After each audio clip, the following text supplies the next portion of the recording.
I want to welcome you to the Pro Mindset Podcast. The Pro Mindset Podcast is all about diving into the headspace that results in championship performance. High-performing athletes, winners, have this mental flow and have a positive headspace for their performances and success. Join me, Craig Domann, sports attorney and NFL agent, on this podcast. I will interview pro athletes, college athletes, football coaches, and sports personalities. Together, we can discover how you can get in the flow and have your own pro mindset.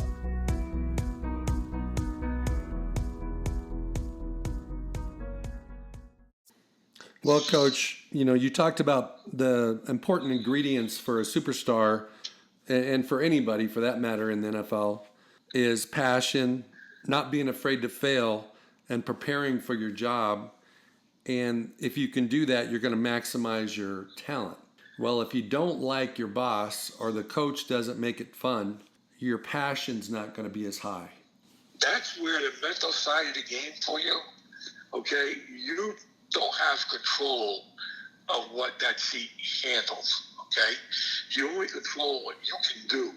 So that player, if he plays at a high level, and he's a good professional, he plays all the time, right? He creates that passion. I mean, Joe Thomas played 10,363 snaps. That's a lot of snaps. He prepared himself from good teams and bad teams. I don't know how many good teams he was on, really, John, to be honest with you. You know what I mean? But he had a way of making it work for him. He's going to be in the Pro Football Hall of Fame. And he's going to go in on a first ballot guy. As a professional player, your job is to do your job. Okay? Eliminate the distractions. All right, as best you can, eliminate the distractions and do your job. If you're doing your job, then things will get better for you. It may not be in the building, it may be with another team. But if you're not doing your job because you're letting the outside distractions that you have no control over bother you, then you're going to get worse as a player. It ain't going to be the way you want it to be. You need to get better as a player, okay? Number one, you may get more money. Number two, your chances of going with another team will be greater when you become a free agent. They'll have films to look at, and they'll say, hey, this guy's a pretty good football player. So when free agency comes, okay, not only the team you're on, but other teams, okay, now you've got leverage.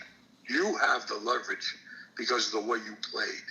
If you go in and you're miserable and you don't play up to your standard, then you're going to be stuck in that hole. You're going to be stuck there. Okay? Because nobody's going to want to bother with you. Because there's no reason to bother with you because it's not that good on film. They're going to look at the guys on film, all right, that are productive. Production is the key thing in the game. What production do you have? Sometimes it's not always going to look pretty. That's what most young coaches don't understand in the National Football League. Okay? They want it to look textbook. And it's not going to always look textbook. It's the production of the player. You know what I mean? If I'm watching the right tackle, right guard, it doesn't matter. And that guy, right, is crossing over too far. He's got his hand placement wrong. Okay? Or he's not doing something that's, what I think should be done. But he's blocking his guy. And he's blocking his guy 83, 85, 90% of the time. He's blocking that guy. That guy doesn't make the play on run or pass. Well, I'd be crazy as a coach to try to change that. Guy, it's a production guy. He's blocking his guy 90% of the time. Why do I want to change that? Get to 100? Okay. Well, Coach, you talked. You may not be able to play. Yeah, Coach, you talked about your job in the NFL is to do your job. What you didn't say was style points. You don't get graded on your production based upon style points, but some coaches do, and they're looking more for how it looks than the actual end result. And I think that's sometimes why teams draft the wrong guy. I think it's sometimes why they sign the wrong guy in free agency, or they're playing the wrong guy and they can't figure out why he's not getting the job done because he looks good. Right, exactly. You hit the nail right on the head. In my world, when I live in, okay, I grade them. I give 2 grades. I give them a grade on assignments, and then I give them a technical grade because I want to see if they're trying to do the right techniques. Because I'm still teaching the techniques, okay? You know what I mean? Now, when I get to a guy and I know, hey, this is the way he does it, well, then I need to grade him. Okay, because that's the way he plays. He plays that way, and he gets it done. Now, I'll go over, and I'll say, hey, you need to get your left foot on that guy's inside toe. And he goes, yeah, coach, I know it, you know what I mean? But, I saw this, and he's moving over, and I thought he was going outside. So I went over, they don't have questions of what they see. They have to go play the game. You know what I mean? And then I go, and I look at the great productions. This guy doesn't make the play. Oh, I say, I coach him, and then they play. Okay? Their guys are not making a play. In coaching, I really believe there's a point, okay, as a good football coach, is when not to coach. Don't mess the guy up. Don't over-coach the guy. A secret to, I think, is when not to coach him. Guys, he's doing it. This guy ain't making a play. And it's happening game after game after game. That's the way the kid plays. That's the way he plays the game. Don't mess the kid up. Right? So there's a point in time, through experience where you don't coach the guy. I mean, you coach him, you tell him what to do, you tell him the assignments, you try to get him to do the right techniques. But there's a point in time where, hey, this is the way he plays. This is the way he plays the game, and it's working for him. Well, because it doesn't look pretty. I mean, I had, Olin Kruetz, who I thought was one of the better centers in the National Football League, would have had him. There was a thing, was it Mawai or was it Kruetz? I'm passionate to Olin. I love him. You know what I mean? I thought he was the best center. You know what I mean? I thought he should have a chance to get into the place down in Canton, Ohio. Okay, but sometimes he blocked guys with his back. He was looking at the quarterback. The quarterback would be throwing the ball, but he got himself in a bad position. So he spun around and blocked the guy with his back. So how do I read that? You know what I'm saying? Hey, He's looking at the quarterback. The quarterback's throwing a ball. His guy is nowhere near the quarterback. There's a 5-yard separation. But the technique's entirely wrong. But the production was fantastic. This guy didn't get near the quarterback. So there's those things, okay, all play a part. And a lot of the really good players will find how they do it, and it works for them. And as a line coach or whatever position you're coaching, if it's working for them and they're producing it, keep your mouth shut. Okay. Yeah, sometimes the best words are silence. Yes. Okay, Coach, let's go back to the guys that are coming into the NFL. Every year we draft, the NFL drafts 250 some guys, and 30 to 40 of them are offensive linemen. What do you look for, and what do you recommend to a college offensive lineman that's getting ready for the 2020 draft or the 2021 draft? What does he need to work on? I don't care who it is. I don't care how good he is. I don't care what level he plays at. What are the things that he should be focused on in addition to just doing his job at the college level? I think that when I get the kids, okay, number one, I try to find out how smart they are. How smart is this kid? And is he going to be able to handle everything that we're going to give them on team? Okay, that's a big thing. The smartest players usually seem to last the longest, okay? Now, for athletic ability, my big thing with offensive linemen is most of the good offensive linemen that I've dealt with, right, the core strength of their body, their lower body leg strength, and their foot quickness, okay? Now, they'll length of their arms, all that stuff, how big their hands are, all that stuff plays a part in it, okay? But the core strength of their body, their lower body leg strength, their foot quickness, how smart are they? Okay, what do they see? Okay, when they're out there, okay? That's because they're going to play the game. But if I'm telling a guy, that's the guy what I want the guy to work on. Your core strength of your body, your lower body leg strength, because you're going to move guys. The core strength is going to keep you balanced. It's going to keep your center of gravity down the middle of your body. And how fast can you move your feet? Okay, because the defense is not going to just sit there like you block them. They're going to slant, angle, loop. Okay, they're going to do a whole bunch of different things to you. And you need to be able to move your feet, stay on the block. Right? If you can't do that, okay, right, then move on to the next guy. You know what I mean? I learned that, years ago. There was a guy named Tiger Johnson. Great. He's a player. He was a Coach Brown's right-hand guy for years. He coached at the Bengals. He was a former offensive lineman in the league. Right? 16-minute film days, be watching that film, right? And I sit down and I watch film with Tiger.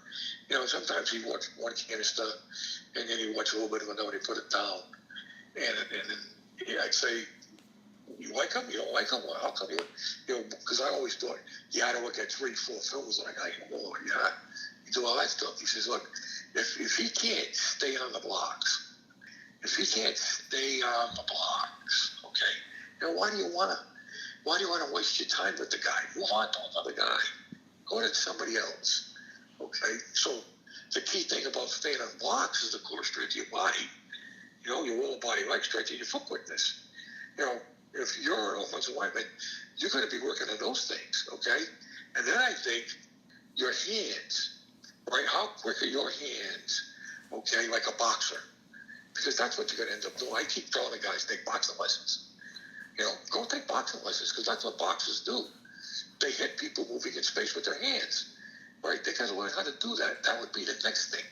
Core strength, lower body, leg strength, foot quickness, and how fast, how quick are their hands. That all plays a part into, okay, how well you're going to play.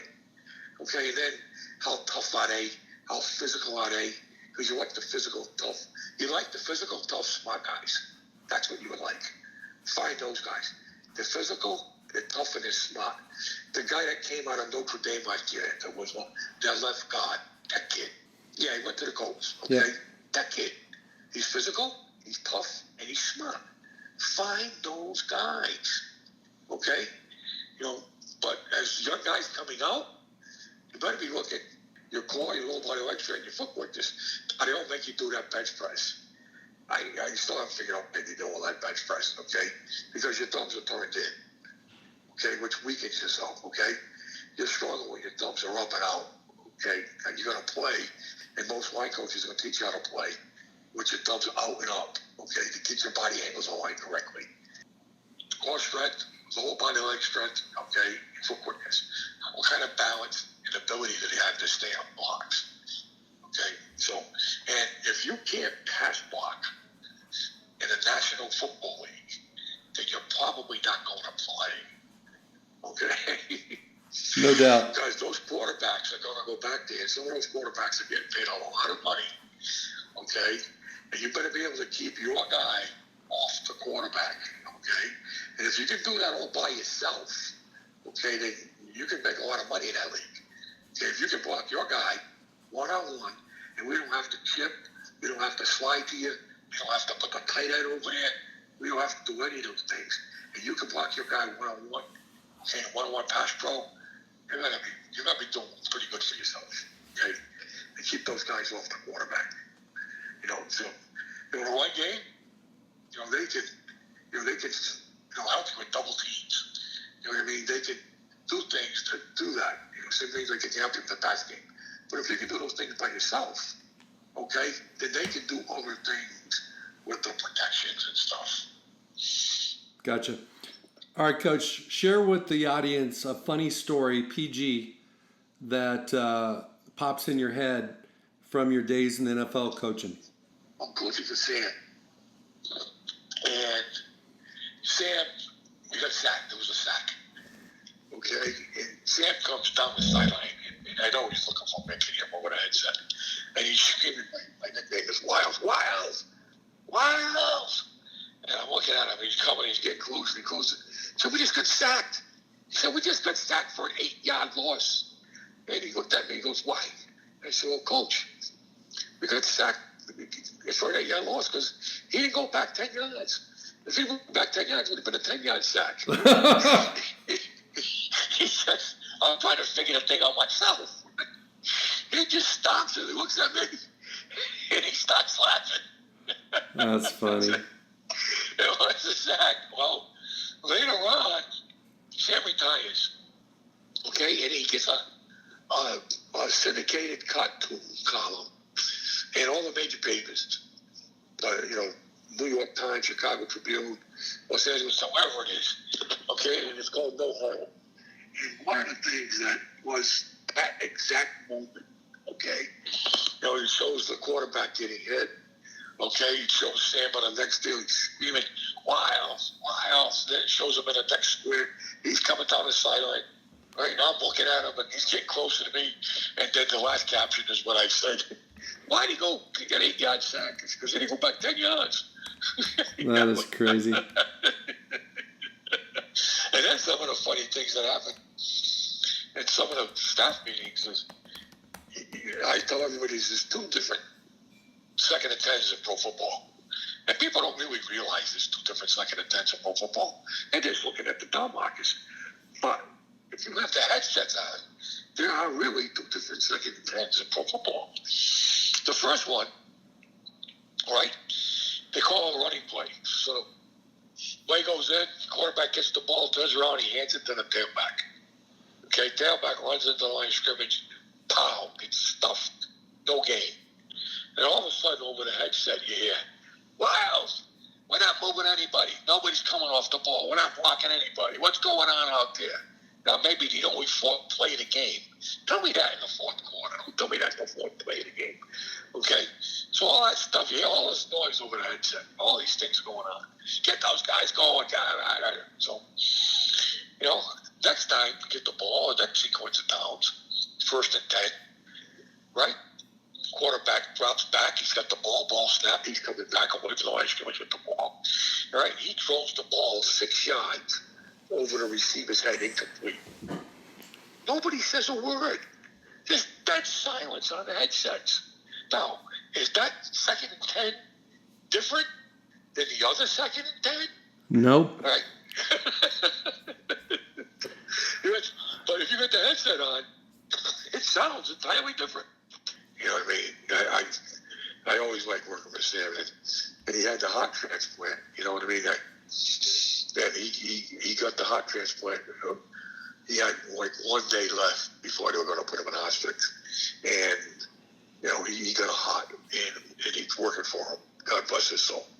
And I called him up one day, and I said, what are you doing? So we talked about football and other things, and he says, I just rode my bike today for 17 miles. Dang. I said, you rode a bike today for 17 miles? He said, yeah, why? I said, Sam, number one, if I get the urge to do that, I lie down till the urge goes away. And number 2, okay, right, if I drive that far, I get tired. If I don't want a bike, I said, what's wrong with you? Did you fall down? Are you bleeding? Right, what happened? Well, he probably got a really young person's heart, so he's got a... Well, he still has a great sense of humor. Absolutely. Okay? He has a wonderful sense of humor. Well, Those are the guys you like coaching for, Craig. No doubt. Well, I had 4 defensive starters one year with the Chiefs when Vermeil was the head coach, and they were going 13-3 every year and unfortunately losing in the first round of the playoffs. The players absolutely love Vermeil, and I think, that's a testament to, the players coach. And some coaches just have the gift, and some don't. But the players perform. I just feel like they sell out for the coaches that care about them. Yes, I agree with you wholeheartedly. Some coaches are from the old school, Marcel school. You want your players to hate you. You want your players to, dislike you, because you're trying to make them better. You know what I mean? That's hard on the players. It's hard on the coaches to do that. That's not your style. You know what I mean? That's, you can get what you can get what you want and not have to do that. You know what I mean? Coach Brown used to say, teach them, don't tell them. Teach them. And you can't be teaching if you're screaming at them all the time. The other day I happened to go by a high school practice, and I stopped it, and I listened, and the noise coming off the field for guys yelling at players was unbelievable. And players don't know when you're mad at them if you're yelling at them all the time. Okay, teach them. There's going to be mistakes. That's going to happen. Okay, they're going to go the wrong way. Okay, they're going to let up sacks. They're going to let up pressures. They're going to throw interceptions. They're going to run the wrong way. They're going to turn the wrong. That's going to happen. Teach them, because they're the first guys that know what they did wrong. Right? Teach them how to do it right. Okay, now, I granted there's places and there's times where you need to snap at them and you need to get on them. Okay, but not every play. And that doesn't, When they're getting out of line, put them back in line. Okay, that's what I find different with a lot of the younger coaches. They think you have to be mean and tough and show them the grit and all that. And no, coach them. Coach them, teach them. You know what I mean? They'll get it. You're just hanging in with them. Now, some will may get it, some will may not. Okay? There's a level of talent plays a part in it. But keep working with the kids. Keep working with them. You never know when the light to come on, they're going to surprise you. What happens in the NFL, right? The amount of time, they want all that stuff to happen yesterday, especially in my position. They want it to happen yesterday to get the kid to play like he's a third-year All-Pro, okay? Right, in that position, they have to see it. And the only way they're going to see it is to play. You know what I mean? I tell my guys, if you're standing on the side of me during the game, okay, you're not getting any better. If you're standing on the side of me during the game, you're not getting any better. Right? In order to get better, you need to go out there and play. And that's what's going to make you better. Because you need to see it. You need to make those quick decisions. Right? You need to understand what the defense is trying to do to you. You know what I mean? All those type of things. You're not going to get that when you're standing by me on the sideline. So, so young players, you know what I mean? You got to find a way to get your butt on the field. You got to find a way, okay, however you find it, to get your butt to get on the field to play. And sometimes it's against the defense. I told the guys, I said, look, you guys that are servicing the number one defense, and we put you in there, right? If you want to get the people to pay attention to you, you block those guys. You get more attention when you're blocking that first team 3 technique, okay, than you're going to get when we're jumping over bags or we're running through drills on air and any of that stuff, okay? That's where you're going to get noticed because those guys on defense, and they get their ass blocked by a guy that's servicing the defense. Well, number one, the position coach is going to let them have it. Number two, the defensive coordinator is going to be on them. And then eventually what happens is they're going to go back and tell the head coach, hey, who's that guy? Who's the white guy? Who's number 73? Who's that guy? You know what I mean? Who's that guy? That guy's pretty good. He's blocked us all the time. That's where you get noticed, right? That's where you're going to get a chance to get on the field with the ones, okay? So, I also say that you need to watch yourself play. So I'm getting the first 5 guys ready to play the game. The next 5 guys, okay, or the guys that are servicing, right, they got to go and they got to look at the defensive film with my assistant, right, and they got to go over that film with the coach so they can see their mistakes. They just can't go home after practice, okay? This practice is not done because I'm going to show the number ones what they did in practice, okay? I'm not going to go over what the second group did against the defense, okay? I got to go to another meeting. I got other responsibilities that I have in the game plan that I need to start to work on. So my assistant, or even a quality control assistant, if he's an offensive line guy, okay, they can sit there and they can go over the tape where those players are playing against the defense, the first team defense, and go over their mistakes and their techniques. That's how you get better. That's what makes you better. You have a plan for those guys to do that. Instead of, okay, we're done with this meeting, we're all going to go home. No. When I'm done showing you guys what the first group did, and I leave, then the second group, you guys better get on the computer, switch over to the defensive side, and start watching yourselves play. Absolutely. Does that make any sense? Absolutely. And I can tell you from even my own boys when they were playing youth football, when they started watching the games and watching themselves, they improved so much because it's not words they're listening to from a coach about how to get better. They're seeing it for themselves how they could have been better. And I think that, for parents out there that have little kids, whether they're playing basketball, soccer, it doesn't matter the sport. If you have an opportunity to show your son or daughter video of them playing, they'll learn the most. Right, exactly. And I think the youngest thing for the audience, if you're kids that are playing sports, the toughest thing that I find coaching athletes, right? Whether it's little guys, whether it's the professional athletes, okay, is how to teach them how to stay in the moment. Stay in the moment that they're in. You know what I mean? Because it's the toughest thing for them to do. They're going to line up, right? The ball is snapped. They get a play from the quarterback.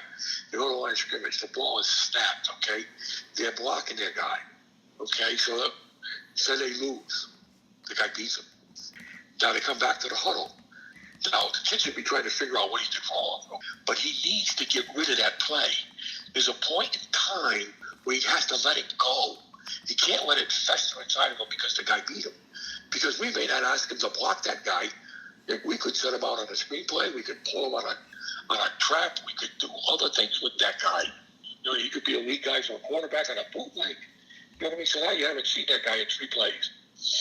Okay, you let that stuff fester into you, then you're not going to, it's going to bite you. You're not going to play as well. You need to learn how to get rid of it. I tell them you need to learn how to flush it. You need to get rid of the last play. Go to bad. If it's good, great. Learn what you did. What did I learn from this? If it's bad, same thing. Same questions. What did I learn from this? Right, then you need to get rid of it. How do you get rid of it? Well, we normally give the quarterbacks little code things to say. Like when they step into the huddle, I got it. Okay? Or listen. Or give me your eyes. At that point, you need to get rid of the last play. It's ancient history. It's gone forever. You're never going to get it back. Okay? The only thing that matters is what's coming out of his mouth right now. That's the only thing that matters.